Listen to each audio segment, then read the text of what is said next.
A terra de Goiás estava seca, rachada como a pele de um velho. O sol não era mais um amigo que nutria a lavoura, mas um carrasco implacável que cozia o chão e matava a esperança. Para Olavo Mendes, um homem de 45 anos, cujo rosto era um mapa de sulcos cavados pelo trabalho e pela preocupação, aquele dia marcava o fim de uma era. Ele estava em pé ao lado da cerca farpada, segurando o cabo de uma corda que prendia Mimosa, sua última vaca, o último suspiro de vida próspera que restava no pequeno sítio herdado de seu pai. O animal, magro e de olhar triste, parecia entender a solenidade do momento. Cada passo que Olavo dava em direção ao homem encostado na caminhonete velha era um passo que o afastava de seu passado e o afundava ainda mais no presente de miséria. A poeira que subia a cada pisada era a poeira de seus sonhos se desfazendo. O comprador era um estranho, um atravessador de cidade vizinha com olhos que fugiam dos seus, e uma pressa que não combinava com o ritmo lento do campo. Ele não pechinchou, não examinou o animal com o cuidado de quem entende do riscado. Apenas confirmou que era a vaca e estendeu a mão. O preço oferecido era uma humilhação, um tapa na cara da dignidade de Olavo. R$ 100. R$ 100 por uma vida de leite, por um companheiro de ordenha nas madrugadas frias, pela última lembrança de sua falecida esposa, que batizou a bezerra anos atrás. Mas a fome de sua filha Sofia, de 12 anos, era mais forte que o orgulho ferido. Olavo aceitou. O homem tirou do bolso uma única nota, velha, suja de terra e amassada, e a empurrou na mão de Olavo. Se você gosta deste tipo de conteúdo e quer receber mais deles, se inscreva no canal, comentem de qual cidade você está nos assistindo. O caminho de volta para o casebre foi o mais longo que Olavo já percorreu. O silêncio era pesado, agourento, quebrado apenas pelo zumbido dos insetos e pelo arrastar de suas próprias botas no chão esturricado. A corda, agora vazia em sua mão, parecia carregar o peso fantasma do animal que se fora. Ele sentia o olhar de Sofia da janela da cozinha. Um olhar que misturava a inocência da infância com a compreensão precoce da dureza da vida. Para ela, Mimosa não era gado, era uma amiga. Para Olavo, era o último bastião de sua teimosia, a prova de que ele ainda era um fazendeiro. Agora, ele não sabia mais o que era. A nota de R$ 100 em seu bolso, em vez de trazer alívio, queimava como uma brasa de vergonha. Um lembrete físico de sua completa e absoluta derrota diante da seca e da vida. Dentro da cozinha modesta, o cheiro de café fraco pairava no ar. Sofia estava sentada à mesa de madeira, desenhando em um caderno velho, tentando criar um mundo mais verde do que aquele que via pela janela. Olavo sentou-se em frente a ela, o corpo pesado de exaustão. Ele colocou a nota solitária sobre a mesa, entre o açucareiro lascado e o copo de vidro grosso. A cédula parecia um pedaço de lixo, um farrapo imundo que representava tudo o que ele tinha. Seus dedos calejados, acostumados a segurar o cabo da enxada e as rédeas do cavalo, tocaram a nota com uma mistura de desprezo e necessidade. Ele a alisou sobre a madeira gasta, tentando desamassá-la, como se pudesse, com aquele gesto, desamassar também o seu destino e apagar a falha que sentia em seu peito. Foi então que seus dedos, sensíveis a cada grão de terra e a cada farpa de madeira, sentiram algo errado. Não era apenas a textura do papel gasto pelo tempo e pelo uso, havia uma espessura anormal em uma das dobras, uma rigidez que não pertencia a uma cédula comum. Ele virou a nota, examinando-a contra a luz fraca do fim de tarde que entrava pela janela. Parecia haver uma camada extra, selada de uma forma quase imperceptível. Um pequeno ponto escuro, endurecido, chamou sua atenção. Ele o tocou com a unha. Era cera. Alguém havia colado propositalmente uma das dobras daquela nota, escondendo algo minúsculo em seu interior. A curiosidade, uma força que ele não sentia há muito tempo, começou a borbulhar sob a superfície de seu desespero, como água brotando em terra seca. O coração de Olavo deu um solavanco, uma batida descompassada em meio ao ritmo lento da desesperança. Com o cuidado de um cirurgião, ele pegou a pequena faca de legumes que usava para cortar o fumo de rolo. A lâmina fina e afiada deslizou sob a borda da dobra selada. O pingo de cera se partiu com um estalo quase inaudível. O papel, antigo e frágil, cedeu com um rasgo suave. Lentamente, ele desdobrou a parte oculta da nota.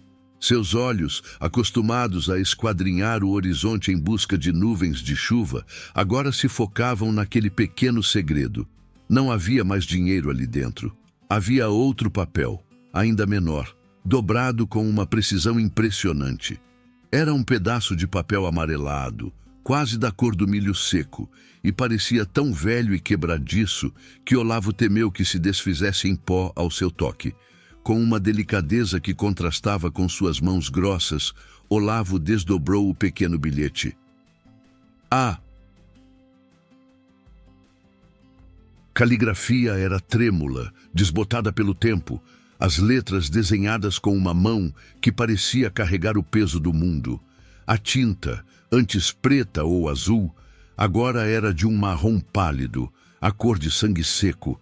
O cheiro que emanava do papel era o cheiro de gaveta fechada, de segredos guardados por tempo demais, uma mistura de mofo e poeira antiga.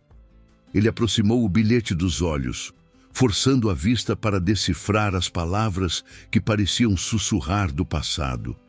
Sofia, percebendo a mudança na atmosfera, o silêncio tenso de seu pai, parou de desenhar e o observou, os olhos grandes e curiosos fixos no pequeno pedaço de papel que havia aparecido de dentro do dinheiro. A mensagem era curta, quase um criptograma, e cada palavra parecia pesada como uma pedra. Olavo leu em voz baixa, mais para si mesmo do que para a filha. A dívida com a família Fortes não foi paga em ouro. Foi enterrada com eles onde o cruzeiro de pedra chora na cheia. A terra clama por justiça. Ele terminou de ler, e o silêncio na cozinha se tornou ainda mais profundo. As palavras ecoavam em sua mente, estranhas e desconexas. Dívida, ouro, que justiça! E o mais intrigante de tudo, família Fortes. Em toda a sua vida, em todas as histórias contadas pelos mais velhos da região, ele nunca tinha ouvido aquele sobrenome. Era como se uma porta para um passado desconhecido tivesse sido aberta por aquela nota de R$ 100. Um passado que parecia ter acontecido ali mesmo, debaixo de seus pés. Ele leu a carta de novo, e depois uma terceira vez. As frases enigmáticas começaram a se assentar em sua mente cansada. O cruzeiro de pedra que chora na cheia. A imagem se formou instantaneamente em sua memória. Sim, ele conhecia aquele lugar. Era uma formação rochosa estranha, na divisa mais distante de sua propriedade, um lugar que os antigos evitavam. Quando as raras chuvas fortes vinham, a água escorria por fendas na pedra, parecendo longas lágrimas escorrendo por uma face de granito. Era um ponto de referência em suas próprias terras, um lugar que ele sempre vira como uma curiosidade da natureza, nada mais. Agora, a carta o transformava em algo mais, um marco, um túmulo, um esconderijo. A terra, sua terra, parecia ter uma história que ele jamais suspeitara. O medo inicial, o instinto de queimar aquele bilhete e esquecer tudo, foi rapidamente sufocado por outra emoção, uma que era a essência de Olavo Mendes: a teimosia. O que mais ele poderia perder? A vaca já tinha ido embora, a plantação estava morta, a dignidade estava em frangalhos. Aquele bilhete não era uma maldição, era um desafio. Era a primeira coisa que acontecia em meses que não era a seca, a dívida, a fome. Era um mistério, e era um mistério que falava de sua terra. A terra que seu pai lhe deixou, a terra pela qual ele lutava. Um fogo frio se acendeu em seu peito. A justiça que a terra clamava talvez fosse uma dívida que cabia a ele cobrar ou entender. Naquela cozinha silenciosa, com o sol morrendo no horizonte, Olavo tomou uma decisão. Ele iria até aquele cruzeiro de pedra, ele iria cavar. A noite se arrastou com a lentidão de uma procissão fúnebre. Olavo mal conseguiu pregar o olho. Deitado em sua cama de palha, ele sentia o casebre ranger ao seu redor, cada estalo da madeira velha soando como um aviso ou um presságio. A casa, que sempre fora seu refúgio, agora parecia cúmplice de um segredo que pulsava sob o assoalho. Ele se levantou no escuro e foi até o quarto de Sofia. A menina dormia serenamente, o peito subindo e descendo num ritmo tranquilo, alheia ao turbilhão que se formava na alma de seu pai. Vê-la ali, tão frágil e dependente, cimentou sua resolução. Aquele mistério não era mais sobre curiosidade.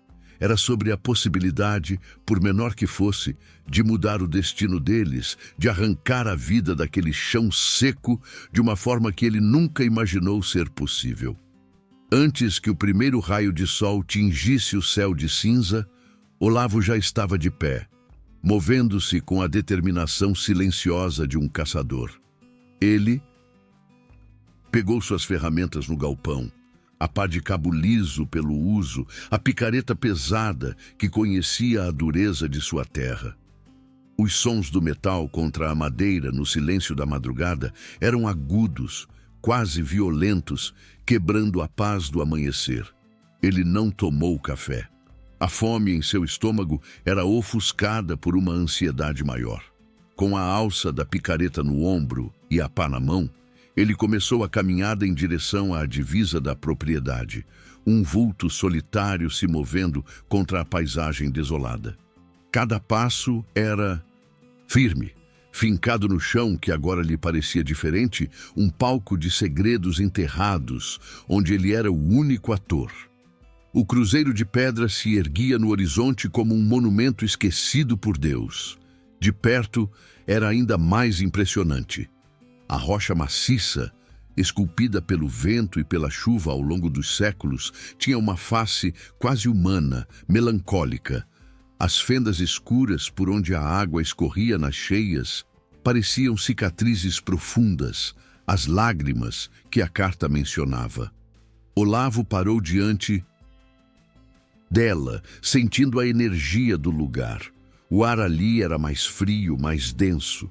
Havia um silêncio que não era de paz, mas de expectativa, como se a própria terra estivesse prendendo a respiração, esperando por ele. Ele sentiu um arrepio percorrer sua espinha, um medo primitivo, a sensação de estar profanando um lugar sagrado ou amaldiçoado.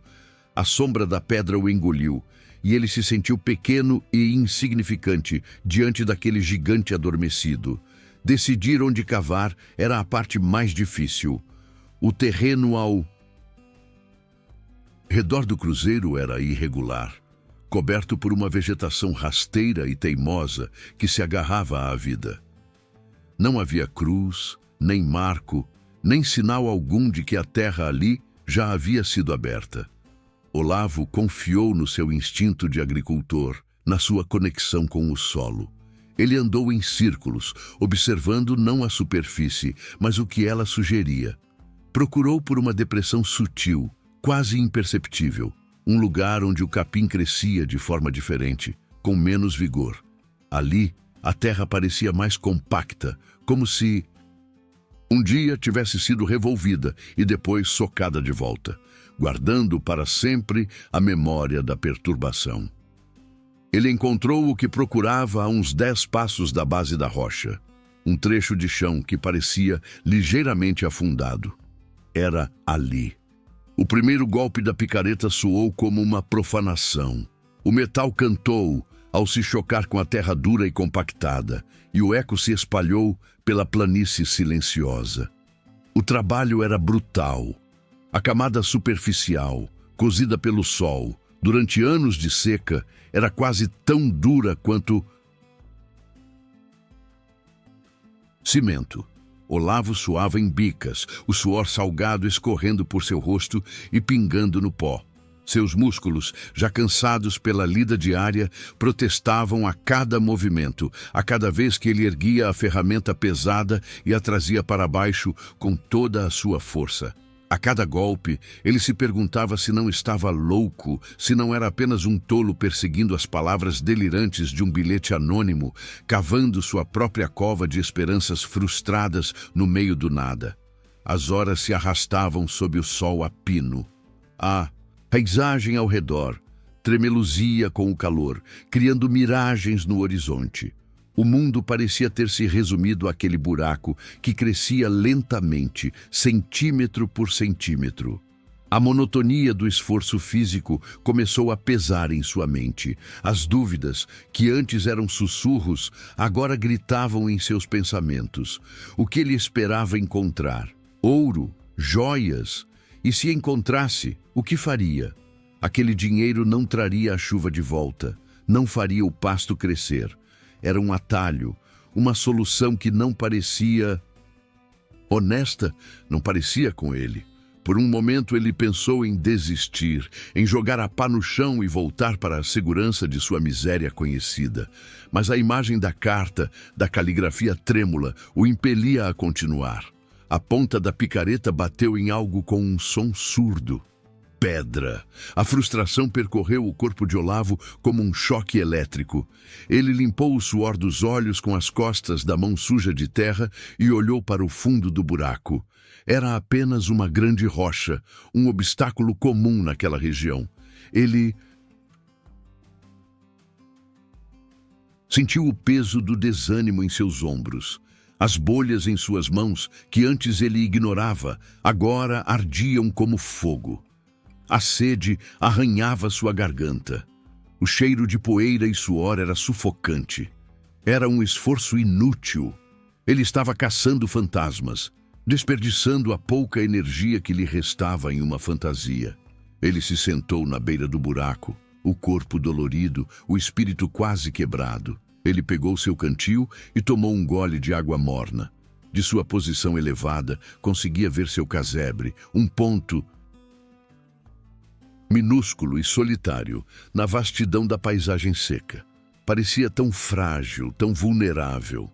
Ele pensou em Sofia, esperando por ele. O que ele diria a ela quando voltasse de mãos vazias, ainda mais sujo e cansado do que o normal?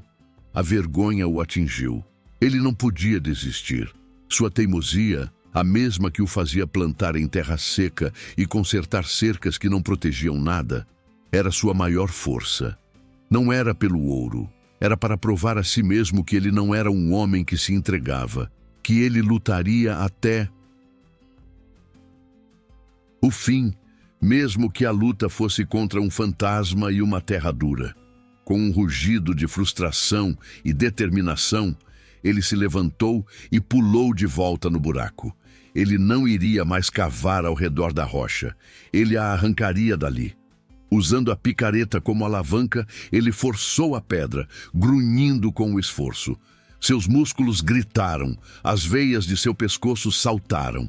A rocha cedeu um pouco depois mais. Com um último esforço hercúleo, ele a deslocou, fazendo-a rolar para o lado. E foi então, no espaço recém-aberto debaixo de onde a pedra estava, que a ponta da picareta desceu mais fundo do que deveria e bateu em algo com um som que não era de terra nem de pedra. Foi um clangue metálico, oco e definitivo, um som que não pertencia àquele lugar. O coração de Olavo disparou, batendo descontroladamente contra suas costelas. O cansaço desapareceu, substituído por uma onda de adrenalina pura. Ele largou a picareta como se ela queimasse e caiu de joelhos, o som de seu corpo batendo no chão abafado pela terra solta. Ele não precisava mais das ferramentas. Com as mãos nuas, ele começou a cavar freneticamente, a terra voando para os lados. A terra ali era diferente, mais escura e úmida, como se guardasse a umidade de chuvas que não caíam há anos. Seus dedos tocaram uma superfície fria, áspera e irregular. Era metal. Ele sentiu o contorno de um objeto retangular, enterrado como um caixão em miniatura. A carta. A carta era real. A história era real. Levar a caixa para fora do buraco foi uma luta. Ela estava presa pela sucção da terra úmida, como se o chão não quisesse entregar seu segredo. Olavo puxou com toda a força, os pés escorregando na terra solta, os músculos das costas protestando. Finalmente, com um som úmido e profundo, a caixa se soltou. Ele a ergueu, o peso surpreendente em suas mãos. Ele a colocou na beira do buraco e ficou ofegante, olhando para sua descoberta. O objeto parecia antigo, vindo de outro tempo. Era uma caixa de metal, talvez ferro ou aço, mas era difícil dizer, pois estava quase completamente coberta por uma crosta grossa de ferrugem laranja e marrom, que se desfazia em pó ao toque. Ele se ajoelhou diante dela, o coração ainda martelando. A caixa era simples, funcional, sem ornamentos. Havia um fecho rudimentar na frente, uma argola de metal que passava por uma lingueta, também corroída pela ferrugem. Estava completamente travada, selada pelo tempo e pela umidade. Por um instante, Olavo hesitou. Abrir aquela caixa parecia um ato final, um ponto sem retorno. O que quer que estivesse lá dentro o ligaria para sempre àquela história, à família Fortes e à sua dívida. Mas a curiosidade e a sensação de que seu destino estava de alguma forma ligado àquele objeto enferrujado eram mais fortes do que qualquer medo. Ele pegou a ponta da picareta, a mesma ferramenta que a desenterrou, para forçar o fecho. Com cuidado, ele inseriu a ponta de metal na fenda do fecho e fez a alavanca. O metal antigo gemeu em protesto, um som agudo e doloroso. Ele aplicou mais força. A ferrugem se esfarelou, caindo sobre a terra.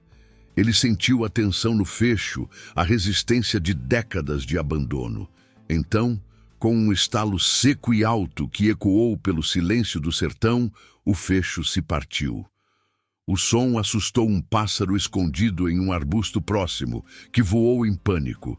Olavo respirou fundo, o cheiro de metal velho e terra úmida enchendo seus pulmões. A caixa estava pronta para ser aberta. O passado estava prestes a vir à tona.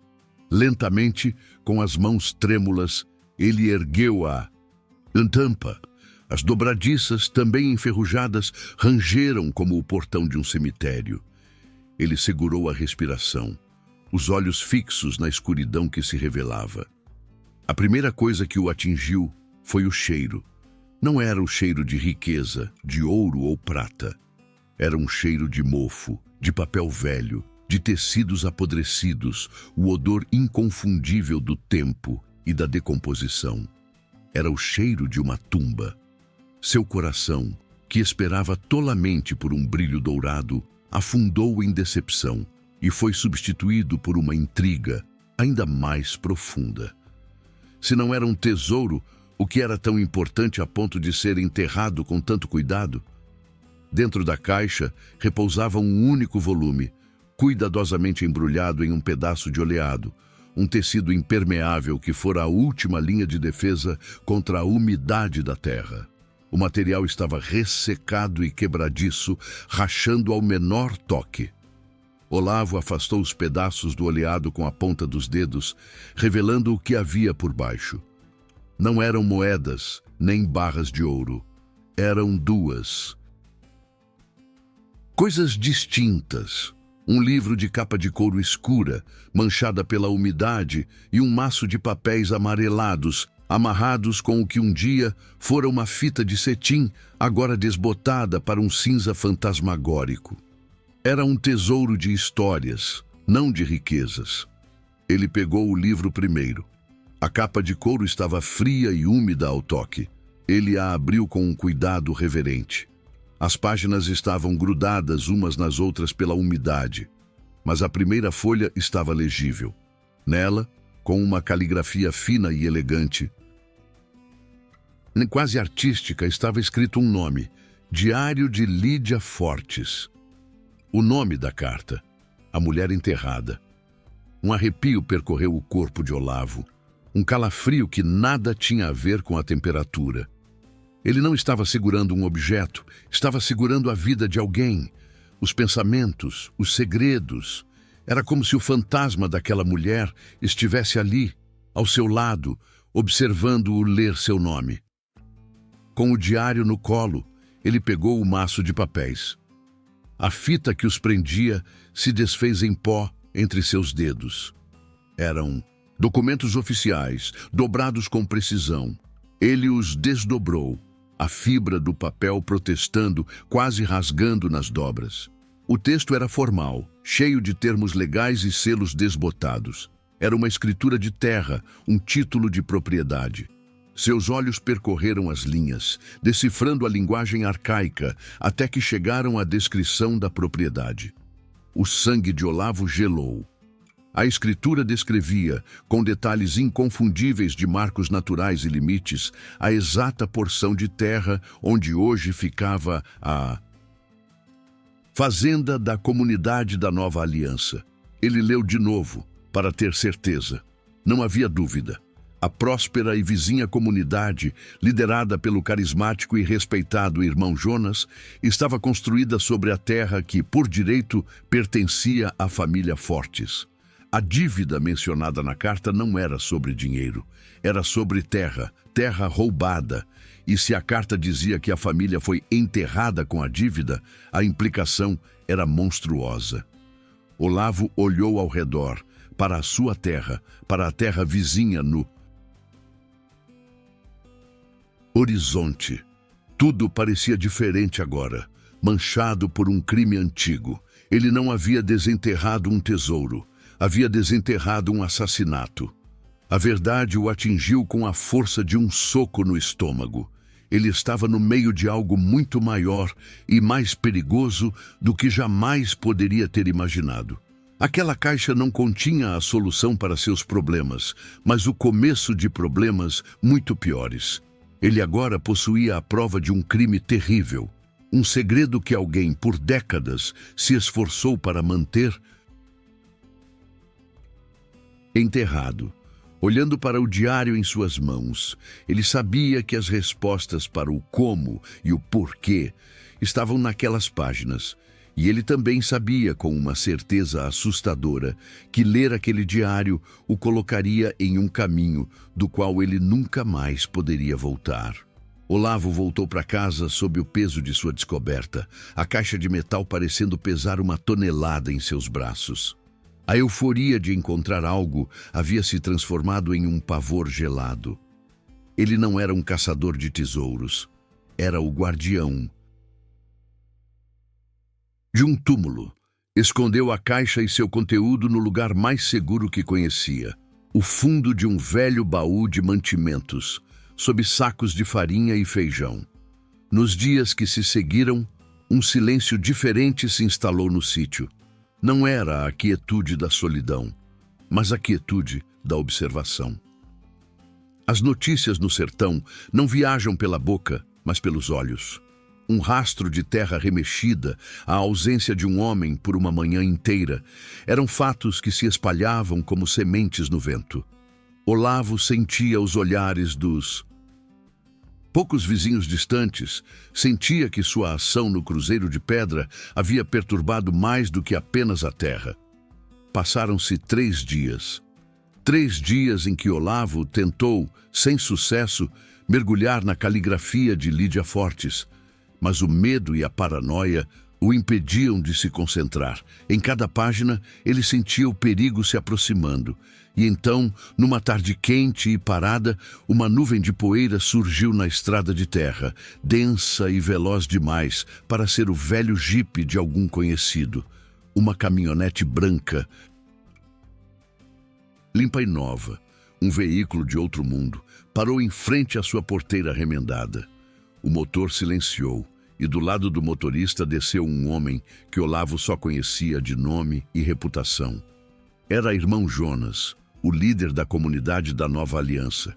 Ele vestia roupas simples, mas imaculadamente brancas, e caminhava com uma calma que parecia abençoar o chão seco sob seus pés. Irmão Jonas não era o que Olavo esperava. Não havia arrogância em seu porte, apenas uma serenidade desconcertante. Sua voz, quando cumprimentou-o, era mansa, quase um sussurro, mas carregava uma autoridade que calava qualquer resposta. Ele trazia em suas mãos uma cesta de vime, cheia de frutas, pães e legumes, uma visão de fartura que os olhos de Olavo e Sofia não viam há anos. O homem falou sobre a seca, sobre a fé em tempos difíceis. Suas palavras eram como um bálsamo, mas seus olhos, de um azul pálido e penetrante, não eram os de um santo. Eram os olhos de um avaliador. Eles percorriam cada detalhe do casebre, a pobreza, o desespero, e pousavam em Olavo com uma intensidade que parecia ler sua alma, buscando a rachadura onde suas dúvidas e medos se escondiam. Depois de oferecer suas preces e abençoar a casa, irmão Jonas finalmente tocou no assunto que o trouxera ali, fazendo-o soar como uma preocupação divina. Ele disse ter ouvido que Olavo andava inquieto, cavando na divisa, procurando respostas que a terra não deveria dar. Com a mesma voz paternal, ele fez sua oferta. Disse que queria comprar o sítio, pagar um preço justo, muito acima do que aquela terra morta valia. Seria uma chance para Olavo e Sofia recomeçarem na cidade, longe daquele lugar de más memórias. A oferta era uma corda de salvação lançada a um homem que se afogava, mas Olavo sentiu o nó da forca se apertando em seu pescoço. A generosidade era grande demais, a coincidência impossível de engolir. Olavo permaneceu em silêncio, o rosto uma máscara de pedra que não revelava a tempestade em seu interior. Irmão Jonas, percebendo a resistência passiva, inclinou-se levemente e seu sorriso bondoso não vacilou, mas seus olhos se estreitaram. Sua voz baixou ainda mais, tornando-se um segredo compartilhado entre os dois. Meu filho, disse ele, há certas terras que carregam o peso dos pecados passados, pecados que não são nossos. Não é bom para um homem de bem revolver esses túmulos. O que está enterrado deve permanecer enterrado para a paz dos vivos e o sossego dos mortos. A ameaça era clara, inconfundível, mas vinha embrulhada em um conselho espiritual, uma bênção que soava como uma maldição. Era um aviso. Ele sabia. A caminhonete branca partiu, deixando para trás a cesta de comida e uma nuvem de poeira e pavor. Olavo não tocou na comida. Ela parecia envenenada, fruto de uma árvore cujas raízes se fincavam em ossos. Naquela noite, a sensação de ser vigiado se tornou uma certeza física, palpável. O breu do sertão, que sempre fora familiar, agora era hostil, cheio de olhos invisíveis. Olavo se levantou da cama e foi até a janela. A lua era uma foice fina no céu, mal iluminando a paisagem, e foi então que ele viu, na crista do morro distante, silhuetas. Não eram árvores, não eram animais, eram formas humanas, imóveis como estátuas, apenas vultos escuros contra a escuridão. Eles não faziam nada, não se moviam, apenas observavam. A solidão de seu sítio havia se transformado em uma armadilha. A visita de irmão Jonas deixou um veneno no ar que nem a brisa seca do sertão conseguia levar embora. A cesta de comida permaneceu intocada sobre a mesa, uma oferenda de um Deus falso, seu conteúdo parecendo mais perigoso do que a própria fome. Olavo sabia que ficar parado era o mesmo que esperar o bote da cobra. A passividade era um convite para que a sombra que o vigiava à noite se aproximasse ainda mais da sua porta. O caminho para a verdade não estava mais debaixo da terra de seu sítio, mas na cidade, com o homem que lhe entregara o estopim daquela explosão, o atravessador. Ele precisava entender porque aquela carta, aquele grito de um passado enterrado, fora colocado em suas mãos. Era a única ponta solta que poderia começar a desvendar aquele nó de segredos e mentiras. Movido por uma urgência febril, Olavo pegou sua velha caminhonete e dirigiu até a cidade vizinha, um aglomerado de casas baixas e poeira que parecia preso no tempo. Encontrar o atravessador foi mais difícil do que ele imaginava. O homem não tinha endereço fixo. Era uma figura fantasma que aparecia e desaparecia nos mercados de gado e nos bares de beira de estrada. Olavo perguntou, descreveu o rosto apressado e os olhos esquivos, e finalmente o encontrou no fundo de uma venda suja, bebendo cachaça com o olhar perdido. Quando o atravessador viu Olavo se aproximando, seu rosto se contorceu numa máscara de pânico puro. Ele se levantou de supetão, derrubando a cadeira, e tentou fugir. Mas Olavo foi mais rápido, segurando-o pelo braço com a força de quem se agarra a uma boia em meio a uma tempestade. Pressionado contra a parede suja do beco atrás da venda, o homem desabou em lágrimas e tremores. Sua confissão saiu aos soluços, tropeçando nas palavras, o hálito azedo de álcool e medo se misturando ao ar parado. Ele contou que a carta fora uma incumbência de seu pai, um homem que agonizava em seu leito de morte, o corpo consumido por uma doença e a alma corroída por uma culpa de décadas. Seu pai, ele revelou, fora um dos primeiros e mais devotos seguidores de Irmão Jonas, um dos homens que o ajudaram, em sua juventude, a limpar a terra para o rebanho do Senhor. Aquele bilhete era a última tentativa desesperada de um moribundo de aliviar o peso de um pecado que ele carregou por toda a vida, um segredo que o assombrou em cada noite de sono. Com a verdade pesando em sua mente como chumbo, Olavo iniciou o caminho de volta. A estrada de terra, agora engolida pela penumbra do entardecer, parecia mais longa e traiçoeira. As palavras do atravessador ecoavam junto com o barulho do motor cansado. Limpar a terra. A frase era um eufemismo monstruoso que confirmava seus piores medos. Ele não se sentia mais um simples fazendeiro. Sentia-se um homem marcado, carregando um conhecimento que podia matá-lo. Foi então que, numa curva fechada, ladeada por uma mata densa e escura, ele viu a estrada bloqueada, um tronco grosso de aroeira, impossível de ter caído ali por acaso, jazia de um lado ao outro da passagem. Ele pisou no freio, a caminhonete derrapando e levantando uma nuvem de poeira que se misturou com a escuridão crescente. Antes que Olavo pudesse engatar a marcha a ré, as portas do seu veículo foram abertas com violência. 2 homens, saídos das sombras como aparições, o arrancaram de dentro da cabine. Eles não eram jagunços, não tinham a aparência de bandidos comuns. Eram homens de sua idade, com rostos de trabalhadores rurais, mas seus olhos eram vazios, desprovidos de qualquer emoção, como os de bonecos de cera. Eles não disseram uma palavra, não pediram dinheiro, não o xingaram. A violência que se seguiu foi fria, metódica, quase ritualística.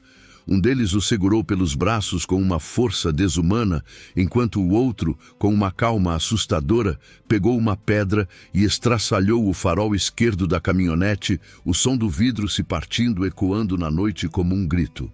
Eles o jogaram no chão, a poeira enchendo sua boca e seus pulmões. Olavo esperou pela dor de um chute, de uma coronhada, mas ela não veio. Em vez disso, um dos homens se agachou ao seu lado, o rosto a centímetros do seu. O cheiro dele era de suor e capim.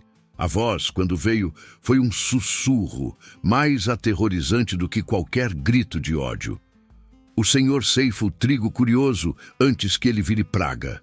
A frase foi dita com a convicção de um versículo bíblico, uma sentença divina. E então, tão silenciosamente quanto surgiram, eles se viraram e desapareceram de volta na mata, deixando Olavo sozinho na escuridão, com a dor latejante no corpo e o zumbido do medo em seus ouvidos. Naquele momento, ele entendeu a verdadeira natureza de seu inimigo. Não era a ganância, era a fé cega, uma força capaz de transformar homens comuns em anjos exterminadores. Arrastando-se para dentro de casa, Olavo sentia cada músculo de seu corpo gritar em protesto. A poeira que ele engoliu arranhava sua garganta e o zumbido em seus ouvidos era o eco da ameaça sussurrada. A dor física, no entanto, era uma distração bem-vinda para a clareza aterrorizante que agora dominava sua mente. Aquilo não era mais sobre uma dívida antiga ou sobre a justiça para uma família de fantasmas. Aquilo era sobre a sua vida e, mais importante, a vida de Sofia. O ataque na estrada não fora um aviso para que ele parasse de cavar, fora uma sentença. Ele havia desenterrado um mal que não voltaria para a cova pacificamente. Aquele mal agora conhecia seu rosto e o nome de sua filha. O medo que antes o paralisava começou a se transformar em algo mais duro e mais frio. Uma raiva gélida, a fúria de um animal encurralado que decide morder de volta. Naquela mesma noite, com Sofia dormindo o sono dos inocentes em seu quarto, Olavo soube que não podia mais adiar o inevitável. Ele trancou a porta da frente com a tranca de madeira, um gesto fútil contra a maldade que sentia lá fora, e acendeu a lamparina a querosene.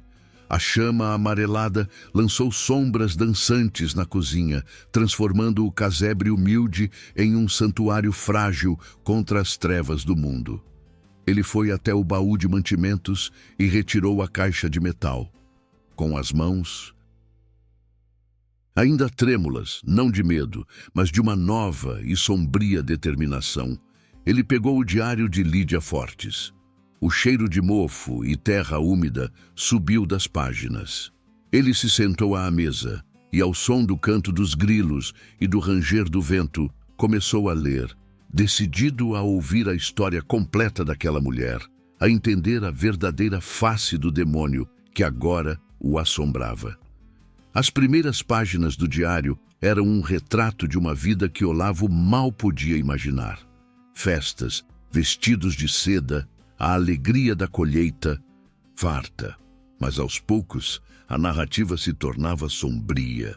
Lídia descrevia a chegada de um jovem pregador errante, um homem de olhos magnéticos e palavras doces como mel, que falava de um Deus que exigia pureza e sacrifício. Ela narrava, com uma angústia crescente, como seu marido e vizinhos caíam sob o feitiço daquele homem, como a comunidade se dividia e como a cobiça do pregador pela terra dos fortes se disfarçava de zelo divino. Olavo lia, e as palavras de Lídia pareciam descrever a mesma aura, a mesma santidade perversa que ele vira nos olhos de irmão Jonas. A história não estava se repetindo. Ela nunca havia terminado. Foi então, numa das últimas páginas, escritas com uma caligrafia apressada e manchada, que Olavo encontrou a passagem que mudaria tudo. Lídia, em um tom de despedida, escrevia sobre o medo que sentia, a certeza de que seu fim e o de sua família estavam próximos. Ela sabia que não haveria escapatória. Em um ato final de esperança ou desespero, ela mencionava ter costurado nossa última esperança, a semente da verdade, no forro do vestido de batismo de sua filhinha, guardado as 7 chaves em seu baú de jacarandá. Para qualquer outro, seria apenas o delírio de uma mulher apavorada. Mas para Olavo, a menção específica ao baú de jacarandá foi como um relâmpago que iluminou os cantos escuros de sua memória, uma lembrança quase apagada que agora voltava com uma força violenta. Um baú de jacarandá. A imagem se formou em sua mente, coberta de poeira e teias de aranha. Ele se lembrou de seu pai, anos atrás, apontando para o sótão e falando de um trambolho que viera com a casa quando ele a comprou do antigo proprietário, um homem que partira às pressas.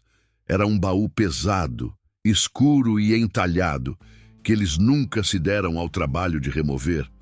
Ficara lá em cima, um caixão de memórias que não lhes pertenciam, um objeto silencioso e esquecido. Poderia ser? A possibilidade era tão remota, tão fantástica, que parecia loucura. Mas naquela noite, onde a realidade já se tornara um pesadelo, a loucura parecia o único caminho lógico a seguir. Ele pegou a lamparina, a chama vacilando e projetando sua sombra gigantesca na parede, e subiu a escada rangente para o sótão. O ar no sótão era pesado, grosso com o cheiro de madeira velha, poeira acumulada e ninhos de ratos. Teias de aranha roçavam em seu rosto e o chão estalava perigosamente sob seu peso. No facho de luz trêmula da lamparina, ele viu o caos de uma vida inteira de coisas guardadas. Ferramentas quebradas, arreios velhos, sacos de estopa rasgados, e lá, num canto, quase completamente coberto por um monte de trastes, ele o viu. O baú de jacarandá. Era exatamente como a memória de infância lhe soprava. Escuro, robusto, com entalhes de flores quase apagados pelo tempo. Uma camada espessa de poeira cobria sua tampa, como a mortalha de um túmulo. O fecho de ferro estava cerrado, vermelho de ferrugem, guardando seu segredo com a teimosia de um século. Usando a ponta de um facão, velho que encontrou ali mesmo, Olavo forçou o fecho. O metal gritou em protesto, um som agudo que rasgou o silêncio do sótão. Com um estalo seco, a fechadura cedeu. Ele ergueu a tampa pesada, uma nuvem de poeira e o cheiro de cânfora e mofo subindo para encontrá-lo. Dentro, para sua surpresa, não havia apenas traças e poeira. Havia alguns poucos objetos cuidadosamente arrumados. Um par de sapatinhos de bebê, uma mecha de cabelo loiro amarrada com uma fita e dobrado com esmero, um pequeno vestido de batismo, feito de um tecido fino e branco, agora amarelado e manchado pela idade. Era tão frágil que Olavo teve medo de tocá-lo. Medo de que a peça se desfizesse em pó, levando com ela a última esperança de Lídia Fortes. Com uma delicadeza que suas mãos calejadas mal conheciam, ele pegou o pequeno vestido. O tecido era leve como uma pluma. Ele o levou para mais perto da luz e, com o coração batendo na garganta, passou os dedos pelo forro interno, na altura do peito, e sentiu uma espessura, algo rígido e retangular costurado por dentro, exatamente como Lídia havia escrito. Com a ponta da faca, ele desfez a costura antiga com cuidado cirúrgico. De dentro do forro, ele retirou um pequeno envelope de oleado, selado com cera. Dentro do envelope, dobradas e milagrosamente preservadas, estavam as páginas que faltavam do diário. E atrás delas, um outro documento. Uma única folha, com uma confissão detalhada do assassinato da família Fortes, descrevendo o local e a data, assinada pelo primeiro seguidor de Jonas, o pai do atravessador. Se você gostou desta história até agora, não esqueça de deixar seu like e se inscrever no canal para não perder os próximos capítulos. A polícia local era uma carta fora do baralho. Olavo sabia que a influência de irmão Jonas se estendia como as raízes de uma árvore antiga por toda a região, sufocando a lei e a ordem. Denunciá-lo seria o mesmo que assinar a própria sentença de morte. Só havia um caminho: expor a fera em seu próprio palco, diante de suas próprias crias. Ele precisava que a verdade saísse da boca do próprio profeta. Usando um garoto da vizinhança como mensageiro, enviou um recado a irmão Jonas. O recado era simples. Ele entregaria o diário e as provas em troca de paz para ele e sua filha. O encontro seria ao anoitecer no Cruzeiro de Pedra. Era uma aposta de tudo ou nada. Enquanto o sol começava a descer, o céu no horizonte se tingia não de laranja, mas de um roxo doentio. Nuvens pesadas, prenhes de uma tempestade aguardada por anos, começavam a se aglomerar, e o vento soprava um presságio frio pela terra seca. Ao chegar ao Cruzeiro de Pedra, Olavo sentiu a eletricidade no ar, uma tensão que era mais do que apenas a tempestade que se formava. Irmão Jonas não estava sozinho. Ele o esperava ao pé da rocha, uma figura de branco contra a pedra escura e o céu ameaçador. Ao seu lado, como estátuas de devoção cega, estavam 4 de seus seguidores mais leais. Eram homens de rostos duros, curtidos pelo sol, os mesmos olhos vazios que Olavo encontrara na estrada escura. Eles não o olhavam com ódio, mas com uma espécie de piedade fanática, como se vissem um herege prestes a ser purificado. O poder ali estava totalmente desequilibrado. Era um lobo solitário, acuado, diante do pastor e de seu rebanho mais fiel, no exato lugar onde os ossos de suas vítimas adubavam a terra. Você fez a escolha sábia, meu filho. A voz de Jonas era calma, mas o vento a carregava com uma autoridade sombria. Entregue-me essas blasfêmias, e Deus, em sua infinita misericórdia, talvez perdoe sua curiosidade. Olavo caminhou lentamente para a frente, o diário de Lídia Fortes em uma mão. Ele parou a uma distância segura, sentindo o olhar dos 4 homens sobre cada um de seus movimentos. Ele estendeu o diário, o objeto da cobiça do profeta, mas quando Jonas deu um passo para pegá-lo, Olavo não o soltou. Com a outra mão, ele retirou do bolso as páginas amareladas, a confissão que dormira por décadas no forro de um vestido de batismo. Acho que o senhor esqueceu esta parte da história, disse Olavo, sua voz firme cortando o uivo do vento. Olavo desdobrou o papel, a caligrafia do cúmplice de Jonas parecendo sangrar sob a luz fraca do crepúsculo. Uma confissão, ele anunciou, não apenas para Jonas, mas para os homens que o cercavam, detalhando como a família Fortes foi silenciada em nome de Deus no dia 23 de maio, assinada por seu primeiro seguidor. O nome do homem morto soou como uma martelada no silêncio tenso. A máscara de santidade de irmão Jonas não caiu, ela se estilhaçou. O sorriso paternal se desfez numa careta de fúria contida. Seus olhos azuis, antes serenos, agora queimavam com um fogo profano, o fogo de um rei cujo império de mentiras estava prestes a ruir. Os seguidores, pela primeira vez, olharam para seu líder não com adoração, mas com uma centelha de dúvida e confusão. Encurralado pela verdade, Jonas não negou. Ele a abraçou com a fúria de um Messias traído. Sua voz, antes um sussurro, explodiu num sermão trovejante que competia com o ribombar da tempestade que se aproximava. Sim, fui eu quem limpou esta terra, ele gritou, os braços abertos como um Cristo macabro. Não foi um assassinato, foi um ato de purificação divina. Os fortes eram impuros, pecadores que manchavam a criação do Senhor com sua riqueza e mundanidade. Deus guiou minha mão. Deus clamou por justiça através de mim.